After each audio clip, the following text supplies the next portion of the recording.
Welcome to 2021, guys, and the first episode for the year, episode number 47 of Roll or Die.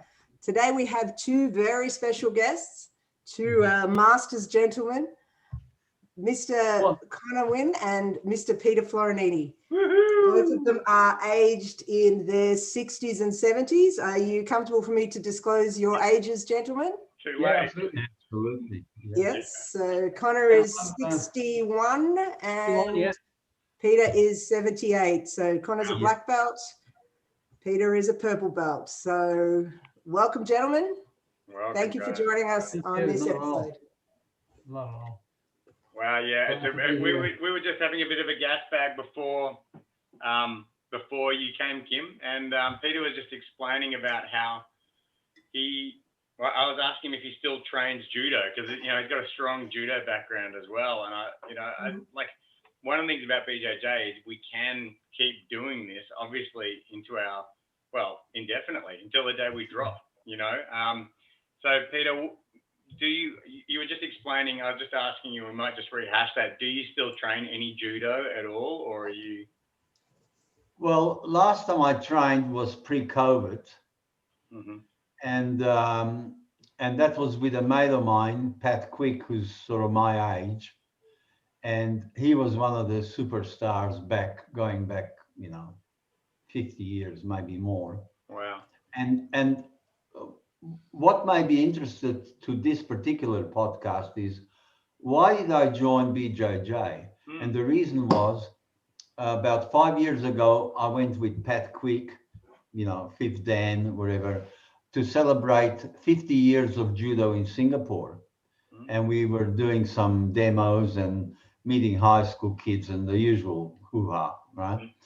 And the family I was billeted with had a young kid, 16-year-old, who was like a world player in judo, serious competitor. And I said, I would be very interested to see how you train, just to learn something. And then he said to me one day, he said, come with me, I'm going to another gym. And it was a BJJ gym. And I said, how come you come here? He said, I do this 3 times a week because I have to, because everybody else in the world does BJJ 3 times a week. And if I get dropped down on Niwaza groundwork, then I'm at a great disadvantage. And this sort of levels me out a little bit. So the very next thing, like as soon as I came back to Melbourne, I went to Officeworks in Paran, and next door is the gym. With on Commercial Road. With Dale, another You had it with Kit, did you? Well, he was there, but so was Lockie, and so was Mikhail. JT. Yeah. So, and I just Craig sort of in there as well? Was Craig there? Craig Jones. No, Craig came later. Okay. And then Craig took some lessons in the morning, and that's how we got together.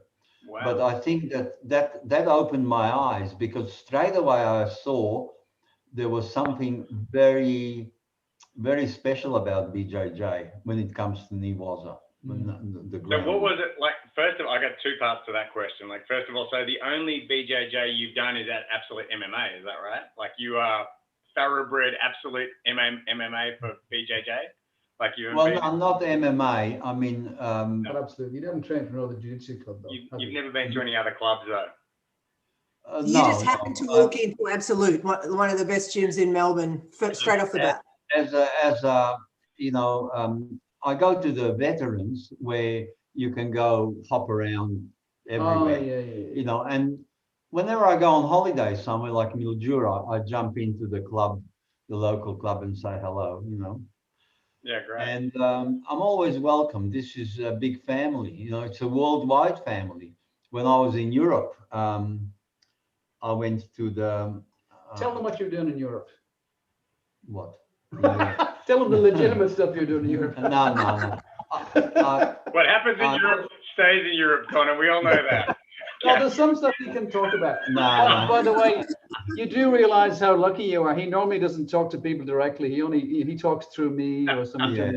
Through a third party. Through a third party. So that I can deny everything. Exactly. His people will talk to people, but you should be honored that he's speaking directly. So tell us about the legit stuff he did in Europe.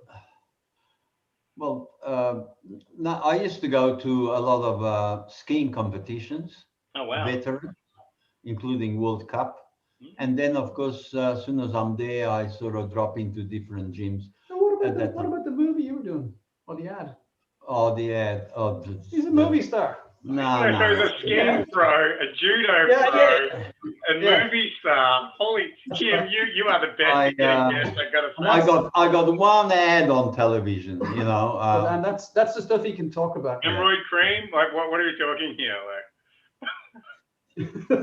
Now, look, I'll put it as briefly and as diplomatically as possible. A book came out in Eastern Bloc countries to say that I was working, let's say, as a consultant to one of the dictators. What? And then wouldn't begin with T, would it? Wow. Never mind, we won't mention it. And then I'm going with a mate of mine who's a doctor. He wanted me to come with him to USA. That was in 2008 to teach him skiing, or just to be his ski buddy, you know, one-on-one coaching for 2 weeks. He paid all the bills, everything, and so on.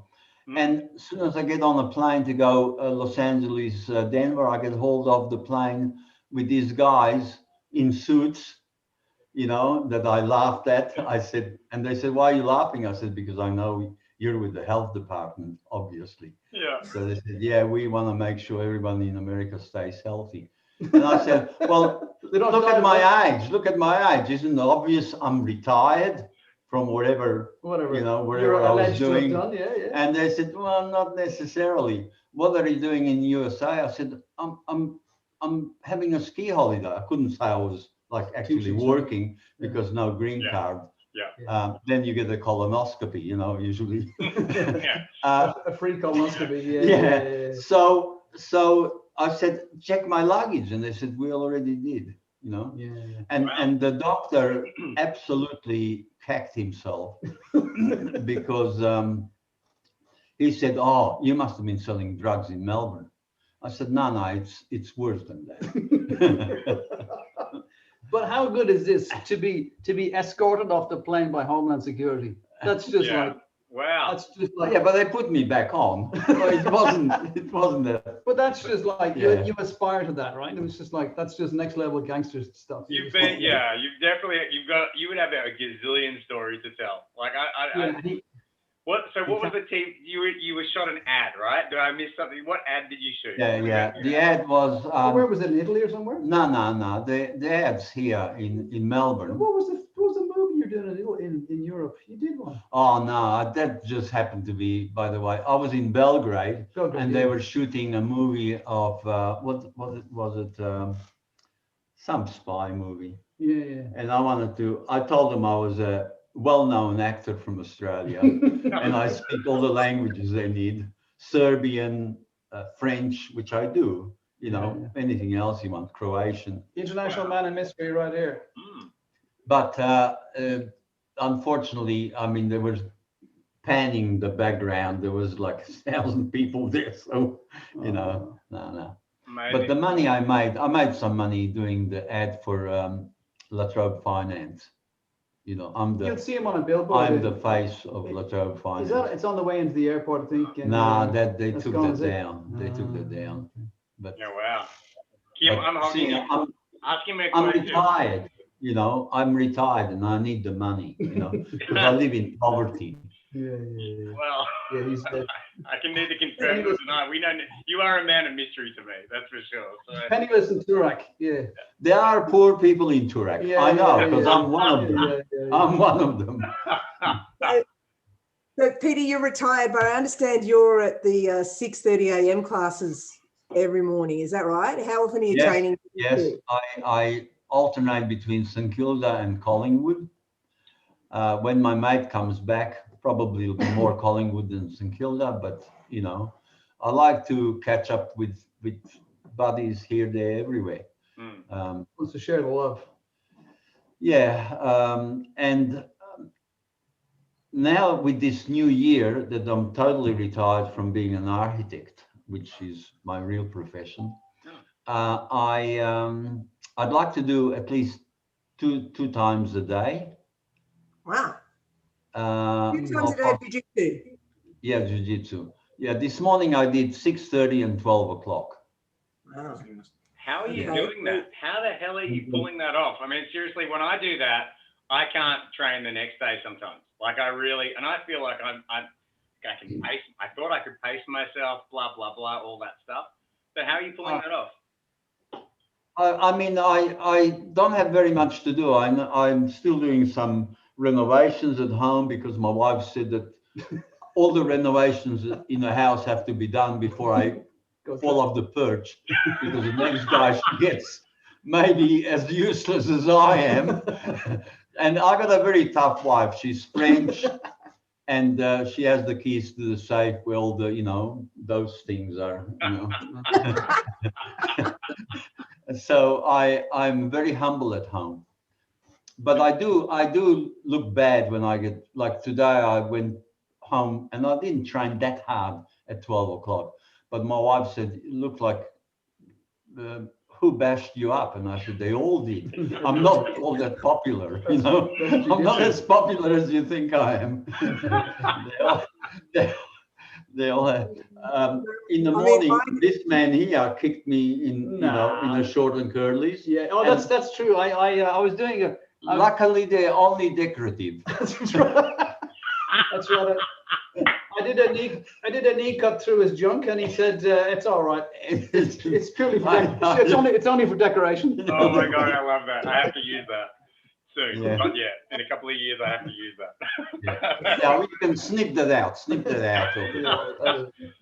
I don't want my genitalia to be the main feature of the program. So is that, Connor, is that knee cut to the balls a black belt move? Because you're absolutely. Yeah. You get a special certificate when you get a black belt, which means you can knee cut right up the middle, and it's great. Yeah. There you go. The advanced way with a heel, So going back, Peter, though, what else are you doing outside of training then in order to recover? Because I'm finding as I'm getting older, what I do to recover is actually as important as when I train. Do you have any? Well, I if I'm really, really bad, like I will start cramping. But in order to alleviate that, I usually put some salt in the water and have a bath for half an hour or whatever, because I'm not going anywhere and I don't have any appointments. So I can do that. I couldn't do this if I was like working full time, even in a sedentary job like as an architect, because you do, contrary to popular belief, you do have to engage your brain in while you're doing architecture. No. People think you do it just by instinct. No. But that sort of recovers me. And then my wife's quite keen to do something, so I have to walk around the block with her because it's good for the marriage. Take her out and wave her in the fresh air a bit. She takes you for a walk. She puts you on the collar and everything. She puts a leash on him and pulls him out. Now, the trouble with when I got married, things changed a lot because in marriage you have to compromise. And my wife said, now that we're married and you're an architect and, we're sort of gentrified in some way, I don't want you hanging with those psychopaths from the judo club all the time. And I said, well, what should we do for a hobby? And she said, we have to do what gentlemen do. And I said, I have absolutely no idea what gentlemen do. I thought they all did judo. And she said, no. She said, they play tennis, they ride horses, they go skiing. So, and they do ballroom dancing. So I had to do all these things in order to have a happy marriage. Wow. So judo suffered a bit, was weekends horse riding or skiing. I ended up, because I can't just do a little bit of something, I have to do it well. I ended up teaching skiing and teaching sometimes ballroom dancing. I really think, I don't know, you tell me, but it can't just be genetics that has you be such a young 78-year-old. 78, not quite yet. 78-year-old. It can't just be genetics. There must be, this is one of the keys to life, surely. You are a walking, talking lab result of someone who takes life by the decorative balls and does everything, you know, diversified, a good, successful marriage. You know, I'm lucky with my health. I mean, you know, half of my class, there were 64 guys in my class at RMIT doing architecture. Half of them are gone, you know. So now my health wasn't always fantastic, you know, but luckily it got caught early. For example, I had a quad bypass. Wow. I fell like 4.5 meters off a roof when I was doing my daughter's place. Wow. And, you know, I had He broke his neck. I broke my neck, C2, C3. And the doctor said, oh, you'll never do anything or ski or anything else again. You know, I had to wear a cage for like 3 months, you know. And that upset my wife a great deal because she asked the doctor. Head cage. He's going to get his wife on next, Anton. Have you seen those cages? They got 4 bars up and like a crown here. And the first thing my wife said, not will my husband live or anything, can we still have sex? This was some time ago. And the doctor said, as long as you don't hang on to the bars and shake him, he'll be all right. So you know. Oh, your wife's great. And great. You know, but we did try, but it was done very delicately and carefully. That would have been great. She was like, she had you caged, literally, like you were her little rat. Yeah. I think it would have suited You know, the cage. that's why I got this thing. My grandson kept saying, "What's that, Grandpa?" Here, I said, "Oh, that's a bullet hole from World War II." You know, but that's from the cage, Really? not from my wife shaking. Just the doctor tightened one nut more than the other nuts. And you have a hole in your head because of it. Yeah. Jesus Yeah. Christ. Amazing, like He didn't like me. You know, I was always late paying fees. So he tightened up one of the nuts. Amazing. Yeah. So, Kim, you go. I can seriously. Well, I mean, this has been great, but I can't actually neglect our other guest, Conor. I know that he's a very Don't worry about that. great success that we entirely focused on Peter. I'm basking in the magnificence here. Conor the nut kicker. Come on, Conor. Like, I hope you don't mind me saying, like, you're no spring chicken either. You've been doing. But I pale into significance beside this man. So in most schools at the age of 61 to be on the mats is still a little bit putting you in the older bracket. Yeah. So what's tell us just in a quick snapshot of your story. How long have you been doing jiu-jitsu? What got you into it? Oh, okay. So I've been doing it over 20 years. I started with Devines in 1998. And I was there for about 15 years, maybe longer. We were buddies. We were blue belt buddies. Kimmy was my inspiration because we used to have Oregon's classes.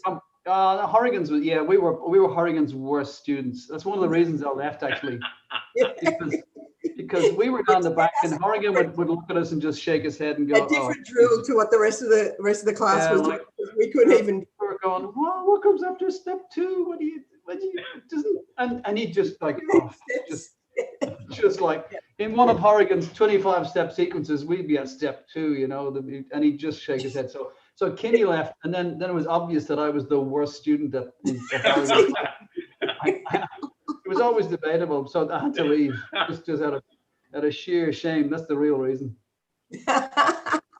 And the fact that with Craig Jones teaching the 630 class in down on Commercial Road was a big draw, I must say. Yeah. But yeah, I've been doing it over 20 years, and I think I'm about 4 or 5 years at Absolute now, something like that. And you've left out a pretty big milestone in there. What happened at Purple Belt? Just over in America. Yeah. So I went to. I was older. I was forever being told, and I'm one of the smaller guys in the mat. I'm carrying a bit now after COVID, but normally sort of 70, 72. So I'm generally the smallest and oldest on the mat, and one of the smaller and oldest. And I used to get knocked around a lot. But everybody used to say to me, "Oh, mate, you're going so well for your age and for your size. You know, you kill it." But I was just going. I'm just sick of it. Just like, give me. Everybody's been nice and polite. I was just going. I just have to find out whether am I any good or not. That was my motivation. Mm. So one of my good mates at Devine, Graham Johnson, Mr. Kapai Puku, said you should go to the Worlds. And I thought, World Masters, yeah. World Masters, yeah. Oh, sorry, yeah. No. It's still a world. It's still a world. No, not really. With the greatest respect, I wouldn't get past the first round of blue belt at Worlds, I don't think. But Me neither. So they said. So I even when I was competing locally in VIX or Pan Packs or whatever, like I was always dropping down 2 or 3 8. I'd be down finding people in their sort of 40s or maybe 30s, and round robins, and be finding people in their 20s. And it was just so the only place I could go to get people my age and weight and belt was to go to the Worlds. That's the only place I could get a pool, and I wanted to go over to just to see whether it was any good or not. Because I was sick of people telling me, "Oh, mate, you're going so well, keep at it," and like I was getting smashed. How old? Just before you go on, how old were you at this age, Conor? 53. So this was Master 5. Yeah, got it. Yeah. So like it's a shallow pool, but I thought, look, the part of it is just continuing to train through your 50s. So I think part of the reward is the fact that, or part of the recognition is the fact that you're mixing it with younger, heavier guys a lot of the time. So I think that's a part of it. And so I went over. When I got in the plane, there was only 6 people in my division. When they actually started the competition, then there was only 4. One guy was injured, the other guy didn't make weight, and I was lucky enough to come away with a gold. Wow! I won 2 fights, but it's only 2 fights, so but this is the thing, like it's still a big deal because at your weight, at your age, at your belt, like these other people who are all trying to come together to test themselves, it's a big deal. That is amazing. Well, it was a big deal. It was a big deal till I came back to my own club, and then the blue belts beat the shit out of me. Yeah. No, but don't be too humble about it, Conor, because I mean, Anton and we didn't make it past our first round at our Masters age division. That's so. right. Yeah, there's a lot of luck involved. Look, I did well with my first fight. I think I beat him 11-2 or something, so that was pretty clear. But the final I won by just by 2 points. So it was like, wow. It could have. I think if he can get on the podium, anything can happen. Like it's very close, and a lot of it, it's really marginal. So I looked at it as almost like a 2-year campaign, to be honest. I didn't do it on a whim. Yeah. I worked at it for 2 years, solidly for 18 months. Mm. And all my sorry, it sounds all like my competitions. my bad. Yeah, all the competitions leading up to were just rehearsals. Yeah. So I didn't. No, you gave me some really good advice, Conor, in my leading up to Masters. Could you share with the listeners any of that sort of stuff, like in terms of what you did for your preparation? Yeah. You were there and all of that, or? Yeah. So when I came back to compete, one of the first things that happened to me was I suffered a lot from performance anxiety. It's a fairly common thing, and like I was on the mat and I was hyperventilating at the edge of the mat. I had arrhythmia, my heart was just all over the place, and I literally was dizzy, and on the mat comes this bouncy 25-year-old, and he literally wiped the floor with me. But I didn't care because I'd broken the seal. That was me exposing myself to something that I was uncomfortable with. So the other objective I had for me was not only just to test myself, was to do something I didn't like, because I don't like competing. And I just thought, no, I'm not letting this thing beat me. This is something I've pushed up against that I don't like. I'm going to beat this, or at least I'm going to keep at it. I don't know if I ever got. Actually, I did enjoy the Worlds, but that's for a different reason.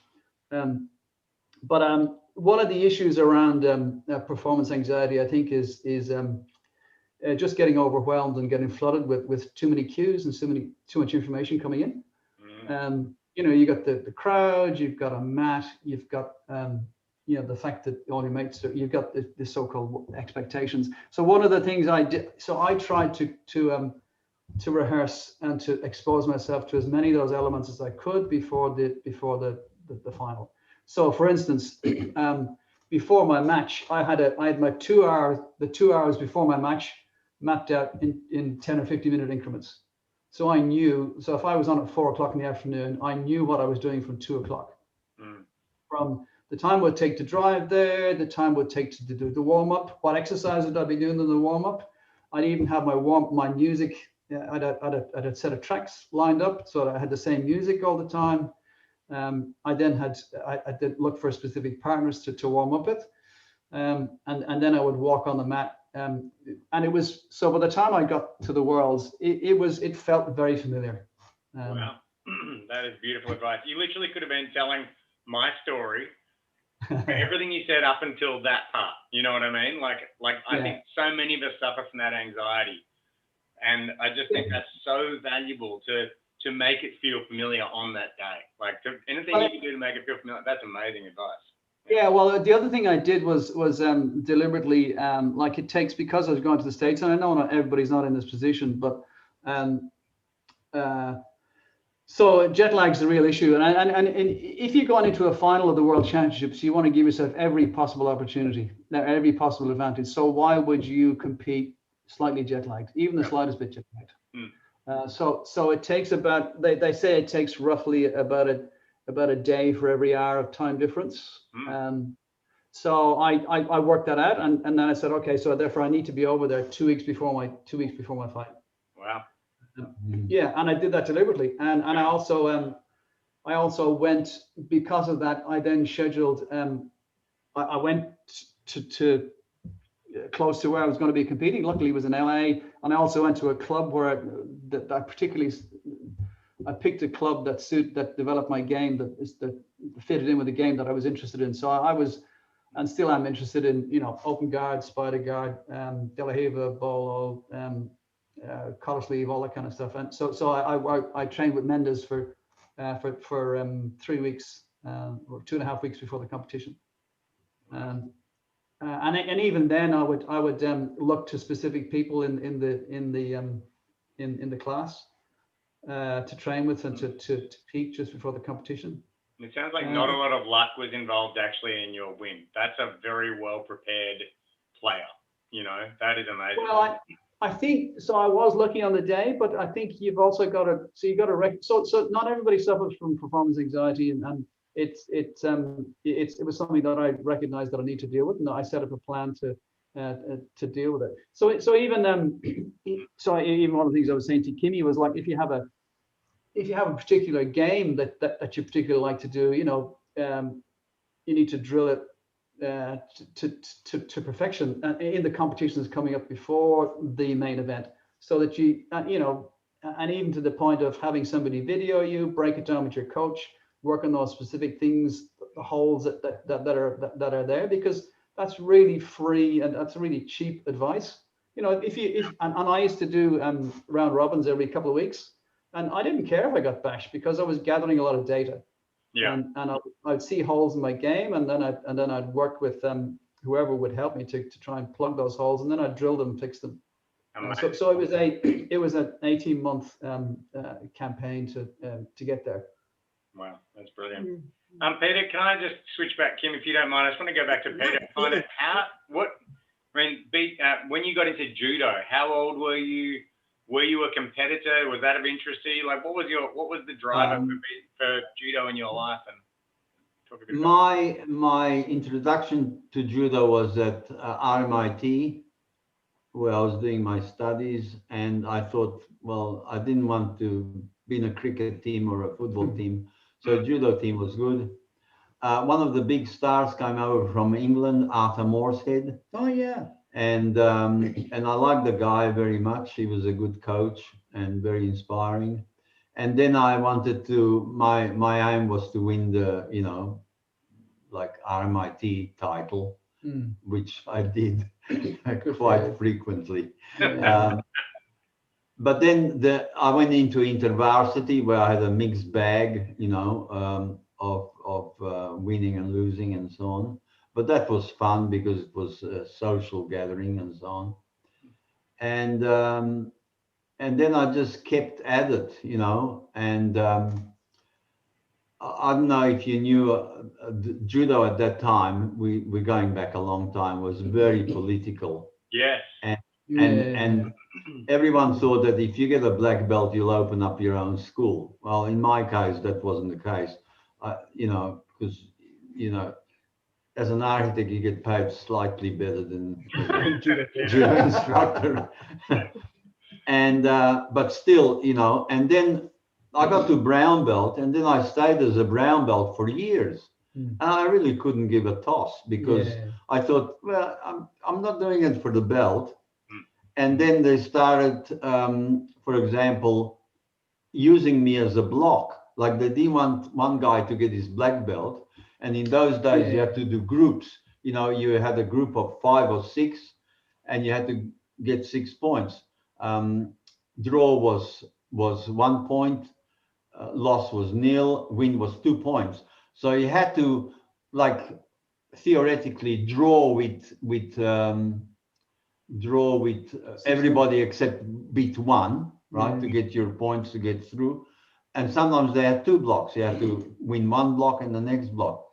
Well, as a brown belt, I was the last man standing. The guy was tired. I just, I flicked him like a hamburger, and then they said, and then it got embarrassing for the whole judo structure to say, well, we got a brown belt here, that just smashes everybody. And because I also pumped iron when I was young, I was very keen. I wanted to have a good body. Yeah. You gotta have a good body sometime, and it's, you're not gonna get it when you're 80. So I always do that, You're still looking better than quite a few people after COVID, I've got to say. But then after RMIT, I went for one fight. I won the Victorian middle heavyweight, which was 86 kilos and over.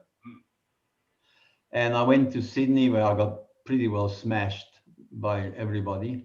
The reason I went into that weight group is because in a group below that, below 86, all the guys who went to the Olympic Games were in it. I had no hope of getting that. So what I would do is, training, I was always 82 kilos, but you drink water to make the weight. And then you get in the next group where there's all the slow bears, and I did very well against heavier guys. So hang on. This is different to BJJ and MMA. Yeah. Upper division. Weight loading, not weight cutting. Yeah. So Interesting. Just to talk about competition, and so the thing I learned from my run at going for the Worlds is that you can control the process, but you can't control the outcomes. Yeah. So you should focus all your efforts on tightening down and running the process as tightly as you can. So you can control your training, you can control your diet, you can control your supplementation, you can control your sleep, you can control your training partners, you can control the selection of your game, you can control when you go over there, you can control how you prepare for it. There's a lot of things you can control, but you can't control who is going to stand up on the mat on the opposite side. And you can't control whether they're on fire that day or not. You just so I don't think it makes sense to say I will win anything. Yeah. Because you just don't know. You could have somebody who turns up and he just gets up, he or she gets up and they go, this is my day. And people are on fire and you shouldn't feel bad about it. I think what you should feel bad about is if you stand on the side of the mat and you're thinking, oh shit, if only I had cut down on the macros a bit, or if only I had given up the grog a bit earlier. You can't. I couldn't have tolerated that for myself. Yeah. And when I stood on the side of the mat, I thought, I've done absolutely everything I possibly could and more, and I am ready for this. Yeah. And then the outcome is the outcome. You don't know. The other one of I had in my mind a mental picture of a retired Marine. You see these sort of there's sort of some of these movies where you get a retired Marine who's doing sort of menial work and then beats the shit out of everybody. And I always, so the mental model I had of the guy I was competing with was a retired Marine, and sure enough, he turned up. Right. Okay. That's awesome. Yeah. So that always helped me out when I was training in the gym or rolling or something. I always thought, fuck, I bet this Marine he's just going off. I bet he's training twice as hard as me, and that used to motivate me. Right, yeah, because they are pretty tough. Those Yeah, exactly. Yeah. To sort of summarize, I think you in competing you should control the process. I love it. Yeah. Set the goals from a process perspective. Absolutely. And what would you say? Because we are getting close to the end, but what would you say about competing that you have learned over your time, Peter, or longevity? Or, you know, what I guess what gets your attention most about being in this amazing world of martial arts at this stage? Well, I loved everything about it. I loved the camaraderie, and you know, my life in judo wasn't that bad. I still see people that I know that I've known all my life since I was a kid, you know. Yeah. And it's a good thing, you know. I always imagined that. You know, I always said to people when I was teaching young kids and so on, I said, "Oh, martial arts will give you confidence." Well, I'm not so sure. Don't think you need it, mate. You need. It does contribute, but there are other factors involved. In my case, when I went for the Victorian titles, I was already old. I was like 42 or something. Really? And I thought, I got nothing to prove. I can only win. I can't lose because everyone else is 25. So I went in there with a free mind, and that is psychologically that's very important, you know. And so I just went in to have fun virtually. And you know, of course, like Conor said, there's also an element of luck. But where I found the psychology playing games with me was like I worked on the door in discos when I was young, right? And that's serious martial arts. There's no referee. No rules. I did judo. I did karate for a while with Bobby Jones. I did Aikido with a few guys, well, with Arthur and some other guys, you know. But I tell you what, when I went for my ballroom dancing exam, I absolutely cacked myself. And the judges knew it. They say, you know, you're not doing a bad job, but how come you always totally shit yourself? And I said, I really don't know. I don't know. If I knew, I would fix it. Yeah. And later on in life, when I was doing exhibitions where you have exams, you know, a lot of kids, and then exhibitions. You do an exhibition, you know, with my dancing partner. Even then, I'm waiting in the wings, you know, and I said to my partner, "You got any advice?" She would just say, "Just don't cack yourself," you know. Well, that's a good note to finish on, everybody. Don't cack yourself. And I think the psychology is important. I could never understand my own fear. I mean, in a karate competition, you could get hurt, you know. I mean, in a judo competition, and it never worried me. Amazing. But in ballroom dancing, for some reason, I went, and you know. And, now, I don't want to cut you off, but we've literally got 10 seconds left before this cuts off. So thank you so much for coming on. Yeah, you guys have been amazing. Really appreciate it.